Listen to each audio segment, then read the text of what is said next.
বাংলাদেশের কয়েক ডজন বীমা কোম্পানি যারা বিভিন্ন প্রতারণামূলক অফার দিয়ে মানুষের বীমার টাকা আত্মসাৎ করেছে এবং আওয়ামী লীগ সময়ে লক্ষ লক্ষ কোটি টাকা বীমা কোম্পানিগুলা থেকে তারা লুটপাট করে নিয়েছে।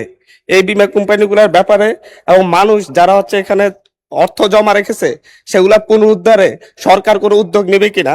আমার উপজেলা সহ সারা বাংলাদেশে এরকম লক্ষ লক্ষ ক্ষতিগ্রস্ত মানুষ রয়েছেন যাদের টাকা বীমা কোম্পানিগুলো আত্মসাৎ করেছে। ধন্যবাদ মাননীয় স্পিকার। মাননীয় প্রধানমন্ত্রী।